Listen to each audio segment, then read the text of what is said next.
Partout autour de nous, on peut voir des guerres, des conflits, et ce depuis des milliers d'années. La réalité, c'est que pour moi, ces conflits commencent avant tout à l'intérieur de nous, de chacun d'entre nous. Un conflit permanent entre des parts de nous qui ne sont pas d'accord et qui se tapent sur la gueule. Du coup, on va tenter d'en sacrifier une au profit d'une autre.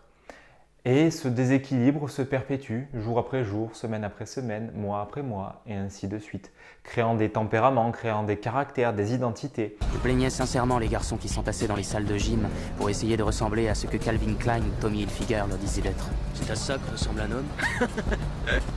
S'améliorer soi-même, c'est de la masturbation. Et se détruire soi-même. On a sacrifié des parts de nous qu'on met bien au fond, bien sous le tapis, voire carrément à la cave enfermée à double tour. Le problème, c'est que quand on réprime des parts de nous, ça ne peut pas fonctionner. Enfin, comme j'aime le dire, à lutter contre soi-même, on ne peut que perdre. Alors ça, c'est très tordu, mais bougrement intelligent. Donc, si je mets une part de moi sous le tapis ou à la cave, elle va se manifester forcément à un moment donné. Et ce déséquilibre-là, il va se projeter à l'extérieur. Il va se projeter sur les autres, il va se projeter sur les animaux, il va se projeter sur des groupes, ce qu'on appelle les zones d'ombre en psychologie. Donc tout ce qu'on n'a pas réglé à l'intérieur, tout ce qui est conflictuel et qui n'est pas apaisé en gros, on va le projeter à l'extérieur partout. Tu corresponds à présent à ce que nous appelons l'image intérieure résiduelle. C'est une projection mentale de ton moi digital. Alors, rien de tout ça n'est réel? Qu'est-ce que le réel? Quelle est ta définition du réel? Si tu veux parler de ce que tu peux toucher, de ce que tu peux goûter, de ce que tu peux voir et sentir, alors le réel n'est seulement qu'un signal électrique interprété par ton cerveau.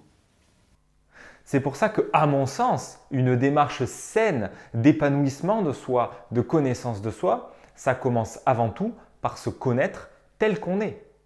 Pas se connaître en superficie avec « moi ma vision c'est ci, moi mes valeurs c'est ça », avec quelque chose qui est de l'ordre de la surface ou « moi ce que je veux c'est la paix dans le monde, moi ce qui est important pour moi c'est la vérité ». D'aller au-delà de ça. Les valeurs ça a du sens, la vision ça a du sens, la mission, tous ces exercices, ces possibilités de se connaître un peu mieux ont du sens d'un certain point de vue. Ce que je propose ici, c'est vraiment une approche où on commence par la connaissance de soi, la réelle connaissance de soi telle qu'on fonctionne.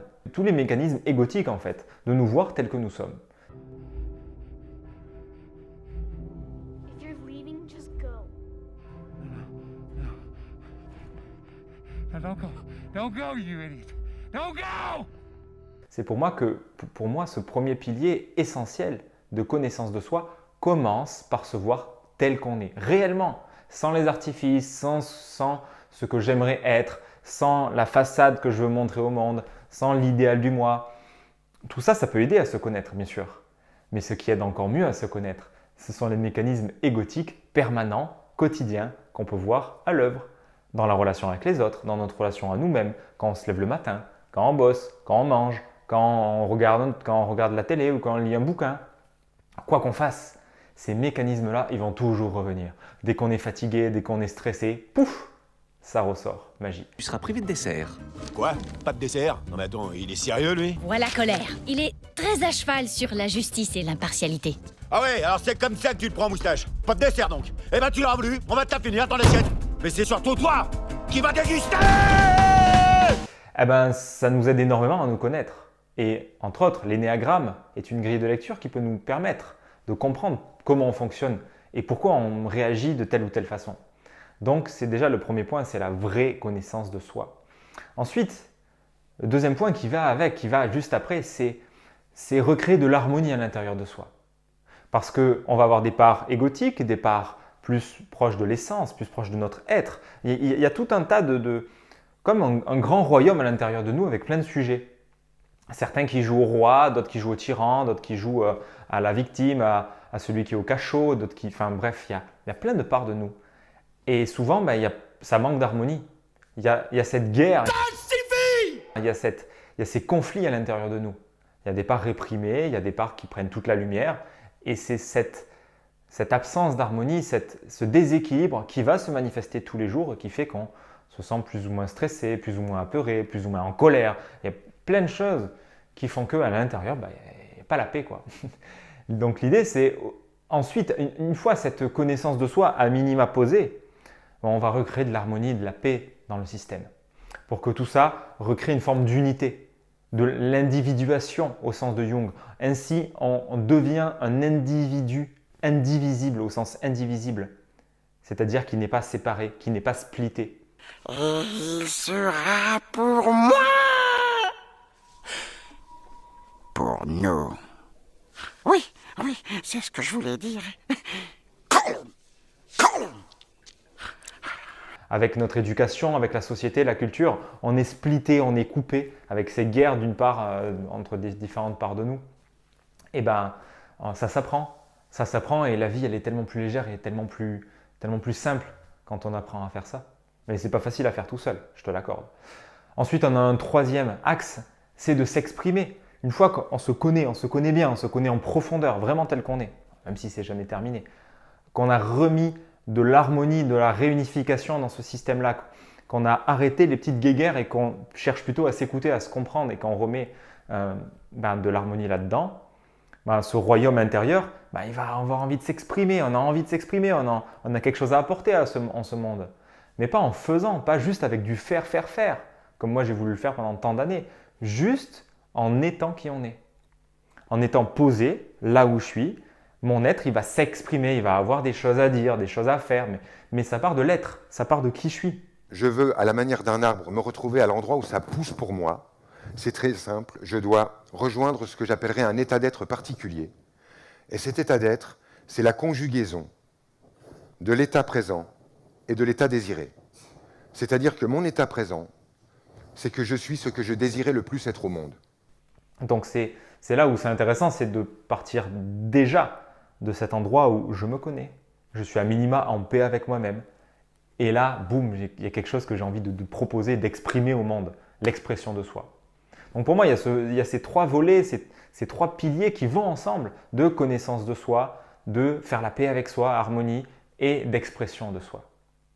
Et ça, c'est clairement pas facile à faire seul. C'est pour ça que j'ai créé le projet Épanescence. C'est finalement pour que je joue pour toi le rôle de ce Yoda. Ce Yoda qui va te donner un supplément de force. Un Jedi utilise la force pour la connaissance et la défense. Jamais pour l'attaque. Pour avoir le courage d'entrer dans cette démarche, d'aller à l'intérieur, d'aller voir les parts de soi qui ne sont pas reluisantes du tout. Parce que quand tu es tout seul, tu n'as juste pas envie de faire ça. Tu peux le faire à minima, mais il y a nos biais cognitifs, il y a toutes nos œillères qui font qu'on ne veut pas se voir tel qu'on est. Et on va esquiver, on va se bullshiter, on va se mentir à soi-même. Moi, je suis professionnel pour ça, le mensonge à soi-même. Donc, avoir quelqu'un d'extérieur, quelqu'un d'autre, qui puisse nous permettre d'aller voir au fond, c'est vraiment précieux. Le précieux sera à nous. Donc, moi, je peux être ce Yoda pour toi qui va te donner ce supplément de force pour avoir le courage d'aller voir. Pour avoir le courage au lieu d'être en conflit et de forcer des parts de toi avec des objectifs, de la discipline, de la pression et des il faut, des injonctions. Je vais te briser. D'aller plutôt remettre de l'écoute, de la compréhension, de la présence, de comprendre pourquoi il y a des parts de toi qui ne veulent pas faire tel ou tel truc. Pourquoi il y a des parts de toi qui se sentent tristes. Pourquoi il y a des parts de toi qui se manifestent sous forme d'un comportement que tu étiquettes de toxique, de négatif, à coup d'addiction, à coup de comportement incontrôlé, incontrôlable. Jour, nuit, jour, nuit, jour, nuit. Pourquoi il y a ça et comment on peut mettre de l'ordre là-dedans? Tout ça, c'est l'idée, c'est la raison d'être du projet Épanescence. Donc si c'est quelque chose qui te parle, quelque chose qui fait écho avec toi, explore, amuse-toi, va sur le site, va voir les vidéos présentes ici sur cette chaîne.